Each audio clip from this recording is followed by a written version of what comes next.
ఔషధ గుణాలు leprosy, బ్రాంకటైస్, asthma, cancer, AIDS, మూర్ఛ, జ్వరాలు, పుండ్లు, సంతానం లేని వారికి మరియు సెక్స్ సమస్యలు, తర్వాత పంటి నొప్పి, వాంతులకు ఈ నల్ల పసుపు దుంప ఎంతో ఉపయోగపడుతుంది.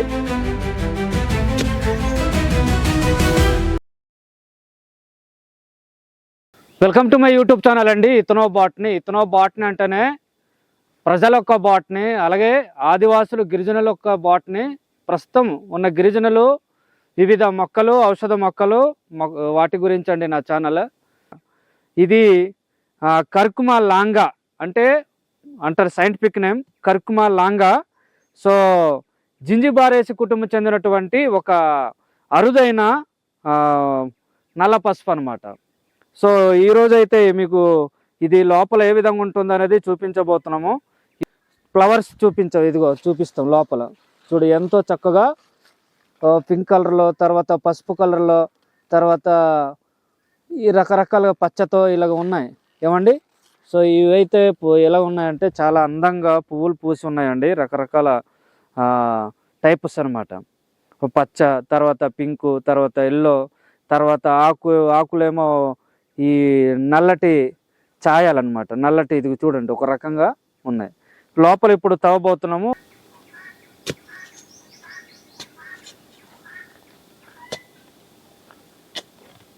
సో నల్ల పసుపు అయితే ఇదిగోండి ఇలా తవ్వేసి ఇలా చేయాలా.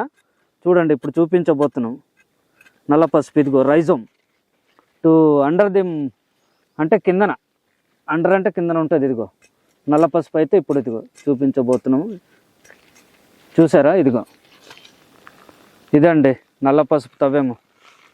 సో చూపిస్తాము. ఇది ఒకటి, ఇదిగో ఫ్లవర్స్ ఎంతో చక్కగా ఉన్నాయని చెప్పాము. ఇదిగో ఓకేనా, ఇదిగో. సో చూపిస్తాము నల్ల పసుపు ఇదిగో. సో మన పూర్వీకులు ఆదివాసీ గిరిజనులు ఈ నల్ల పసుపును తాంత్రికాల్లో అలాగే వీటి కోసం ఉపయోగించుకునే వాళ్ళు. తర్వాత అలా చేయకూడదు ప్రస్తుతానికి. అలాగే బాటనీ పరం కూడా మనం వీటిని పండించి కూడా అమ్మకూడదండి. ఎందుకంటే ఇవి అమ్మకూడదు. ప్రస్తుతానికి మార్కెట్లో డిమాండ్ లక్షల్లో వేలలో అంటారు, కానీ అది ఎవరు కొన్నట్టు కూడా లేదు, ఎవరు అమ్మినట్టు కూడా లేదు. ప్రస్తుతానికైతే ఇవి ఆయుర్వేద మెడిసిన్ పరంగా యూజ్ చేస్తుంటారు. సో ఆ మెడిసిన్స్ కూడా మనము డాక్టర్ ఆదేశాల మేరకు మనం కూడా ఇవి వాడాలండి. ఇప్పుడు చెప్పాం కదా కొన్ని లాభాలు, ఉపయోగాలు, ఇథనో మెడిసిన్స్ పరంగా ఏ విధంగా ఉపయోగపడుతుంది అనేది.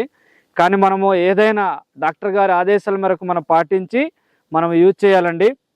మరి ఈరోజు అయితే మేము మంచి ఒక చక్కటైన నల్ల పసుపు కోసం అయితే వివరంగా చెప్పడం జరిగిందండి.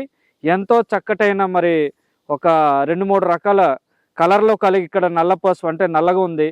ఆకులు అయితే చూడండి ఎంతో చక్కగా ఇది నల్లగా ఉన్నాయి, తర్వాత పింక్ కలర్లో ఉన్నాయి, తర్వాత పచ్చగా ఉన్నాయి, ఎల్లోగా ఉన్నాయి. ఎంతో చక్కన అద్భుతంగా ఉండి ఇది కొండ ప్రాంతాల్లో, అడవి ప్రాంతాల్లో ఎక్కువగా దట్టమైన అడవుల్లో పెరుగుతుంటాయి. ఇది ఆంధ్రప్రదేశ్లో కూడా ఇప్పుడు ఒకప్పుడు లేదు. మన ఆదివాసీ గిరిజనులు అయితే వీటిని ఎంతో సాగు చేస్తుంటారు, కానీ అమ్మరండి.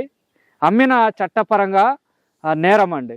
కాబట్టి మీరు ఇంత చక్కటి వీడియో చూపించినందుకు ఇతరులకు ఫార్వర్డ్ చేయండి, ఇతరులకు షేర్ చేయండి. మీరు షేర్ చేయడం వల్ల ఎంతోమందికి మెసేజ్ తెలుస్తుంది. కాబట్టి మరెన్నో వీడియోలతో మీ ముందుకు వస్తాను. ఇంకో వీడియో మామిడి అల్లం కోసం కూడా ఇప్పుడు పరిచయం చేయబోతున్నానండి. ఇలాంటి వీడియోలు మీకు నచ్చినట్లయితే వెంటనే నా ఛానల్కి వెంటనే సబ్స్క్రైబ్ చేయండి. థ్యాంక్ యూ నండి, ధన్యవాదములు, ఉంటాను.